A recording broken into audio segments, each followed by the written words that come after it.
We have up the first matchup on ESPN, the Super Bowl matchup. I should have talked about this last because this is more of the main event. This game right here, Eagles Bucks is not a main event. That's really what that's the ABC game that they bought. But if it was up to ABC, they'd be showing the Rams Bengals game. So we know this is a rematch from the Super Bowl a few years ago in Los Angeles, right down the I'm not gonna say right down the street, but right down the freeway, and it was one of the better Super Bowls that we've had over the last few years and everything like that.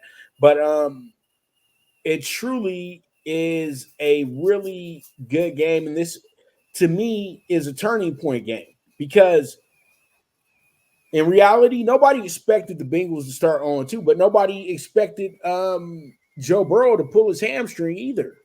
This team, I keep trying to get people to understand that the Bengals are slow cookers, and them starting slow has been the problem the last 2 years, and they've finished beautifully the last 2 years. They didn't win a Super Bowl, but they still finished among the best teams in the league. And this is where I keep going back to my point.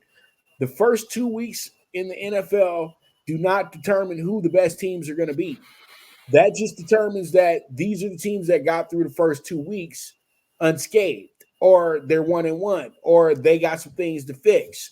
The Bengals, I felt like they started figuring it out late in that Baltimore Ravens game. And to Jeff's point earlier, this Rams team is really good because one thing about Sean McVay that they do not say, Sean McVay is a great evaluator of talent, not of the big names on the board, but of the playmakers on the board.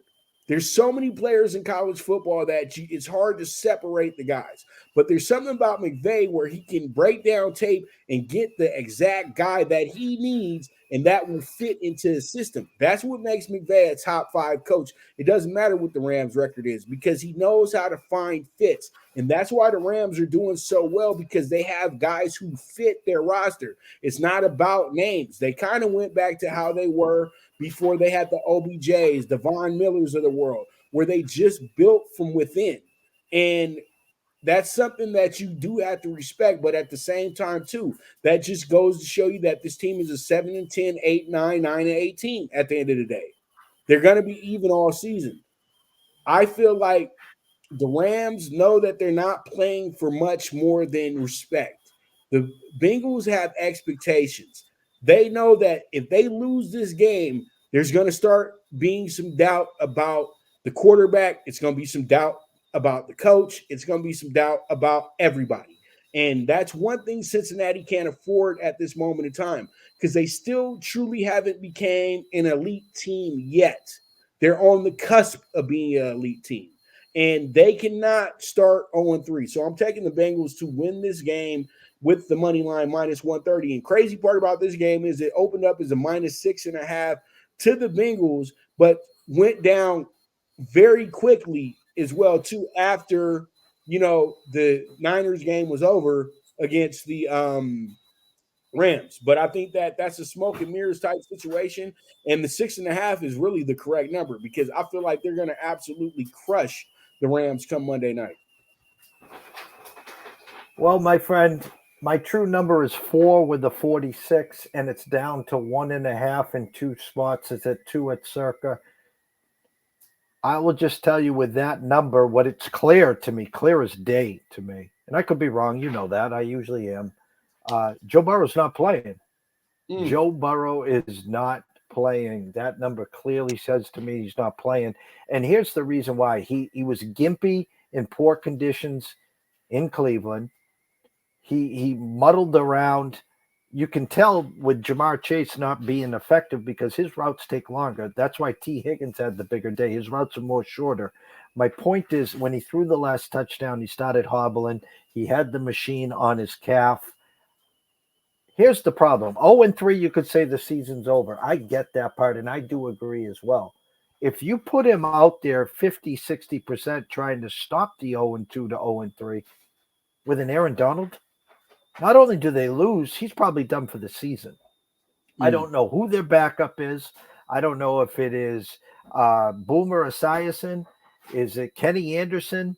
The fact of the matter is, the number tells me Joe Burrow is not playing. So I took the Rams +2. Maybe I'm drinking the Kool-Aid. Maybe whoever the backup is finds a way to get Chase going, to keep Higgins going, Joe Mixon to slow down that rush. But Puka Nuka is Cooper Cup 2.0, and Tutu Atwell is had a great start. The Kerwin Williams, other than that blown catch that turned into a turnover that flipped the game, I like what I'm seeing. And I'm a Bengal guy. You know that. I've been a Bengal guy since Joe was in diapers. Uh, I'm hoping he plays. I'm hoping he muscles through. I don't see him playing. Give me the Rams +2 pups. Sounds good to me, brother. Sounds good to me. And thanks for the update too. I'm just over here gung hoing and doing what every silly fan does when they don't know what's going on with the injury report. But I still like the Bengals more in this game. I just do. I don't know why. I just do. You know what I mean? I just feel like they're not going to play bad in front of their home crowd on Monday Night Football. I just don't feel like that's going to happen. All right, our final